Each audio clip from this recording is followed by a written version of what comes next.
नमस्कार, welcome back to our channel. आज हम उस क्वेश्चन के बारे में बात करेंगे जो नॉलेज एंड करिकुलम सब्जेक्ट का है और ये पिछले प्रीवियस ईयर क्वेश्चन पेपर में भी आया हुआ है। तो जो क्वेश्चन आया है वो है, डिस्कस द कंसेप्ट ऑफ गिज्जू भाई on the basis of child centred education. बाल केंद्रित शिक्षा के आधार पर गिज्जू भाई की अवधारणा की विवेचना कीजिए। तो इस क्वेश्चन को हम देखेंगे कि किस प्रकार से हम इस क्वेश्चन को अटेंड कर सकते हैं 16 मार्क्स के क्वेश्चन के लिए। तो चलिए इस वीडियो को स्टार्ट करते हैं। And please like, share and subscribe purse YouTube channel. जो गिज्जू भाई हैं उनका पूरा नाम है गिरिजा शंकर बावनजी बड़ेका, जो फेमस है गिज्जू भाई के नाम से। तो सबसे पहले हम लिखेंगे इंट्रोडक्शन।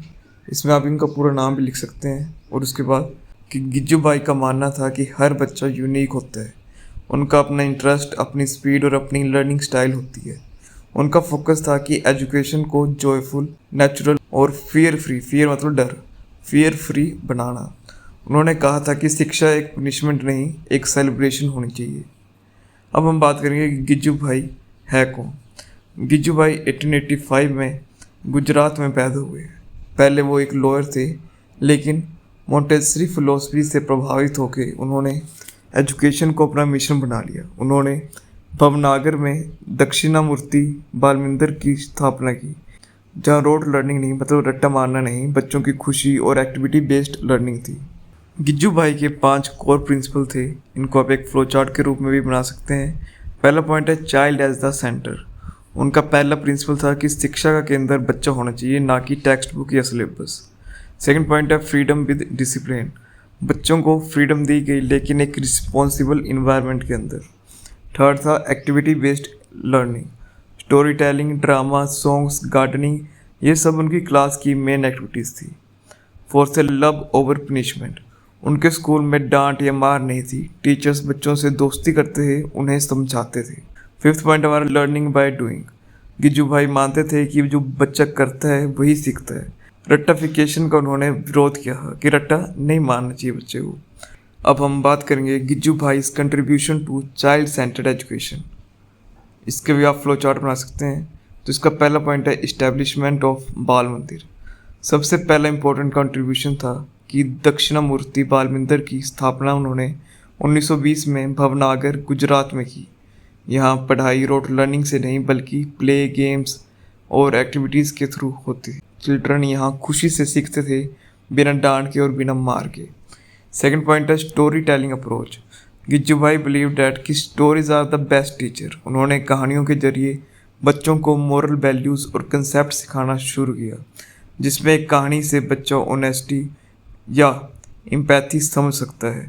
थर्ड कंट्रीब्यूशन है कि रोट 200 प्लस बुक्स लाइक देव स्वप्ना। उन्होंने 200 से भी ज़्यादा बुक्स लिखी और सभी बच्चों के साइकोलॉजिकल डेवलपमेंट पर बेस्ड थी। उनकी बुक देव सपना एक टीचर के सपने और स्ट्रगल्स को दिखाती है to change the school system.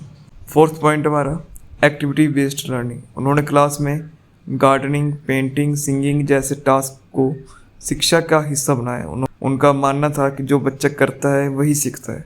जैसे अगर बच्चा पेड़ लगाता है तो उसे नेचर और रिस्पॉन्सिबिलिटी दोनों का ज्ञान होता है। फिफ्थ पॉइंट है लव बेस्ड डिसिप्लिन। गिज्जू भाई का कहना था कि discipline should come from love, not from fear.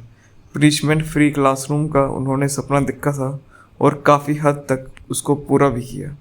जैसे अगर बच्चा गलती करे तो उसे समझाया जाए, ना कि डांटा जाए। सिक्स पॉइंट है अपोज्ड रोड लर्निंग।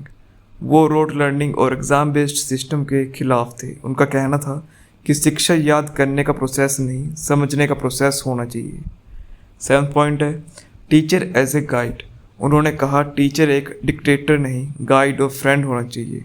टीचर का काम है बच्चों को रास्ता दिखाना, उस पर ज़बरदस्ती चलाना नहीं। जैसे एक गार्डनर सिर्फ पानी देता है, पेड़ अपने आप बड़ा होता है। और एट्थ पॉइंट है फ्रीडम ऑफ एक्सप्रेशन। बच्चों को बोलने, सोचने और अपने आइडियाज़ रखने की फ्रीडम होनी चाहिए। उन्होंने क्लासरूम में ओपन डिस्कशन और क्वेश्चनिंग को प्रमोट किया। जैसे अगर बच्चा कुछ गलत भी बोले तो उसे समझाना चाहिए, रोकना नहीं चाहिए। नाइन्थ पॉइंट है मोंटेसरी इंस्पिरेशन। गिज्जू भाई ने मारिया मोंटेसरी के आइडियाज़ को अडॉप्ट किया, लेकिन इंडियन कल्चर के अकॉर्डिंग उन्हें मॉडिफाई भी किया। उनका अप्रोच था child led learning. Last point हमारा जॉयफुल इन्वायरमेंट। उनका सपना था कि एक ऐसी क्लासरूम जहाँ क्रोसिटी हो, फियर नहीं। उन्होंने क्लासरूम को एक ऐसी जगह बनाया जहाँ बच्चे खुशी से आएँ और हंसते हुए घर जाएं। तो अगर आप पेपर में इतना भी लिखेंगे तब भी आपका एक 16 नंबर का बहुत अच्छा आंसर तैयार हो चुका है। बट इसके बाद भी आप लिख सकते हैं कुछ प्रैक्टिकल एग्जांपल्स। गिजुभाई के स्कूल में सुबह की शुरुआत होती थी सॉन्ग्स और गेम से, ना कि प्रेयर और ना ही बोरिंग लेक्चर से।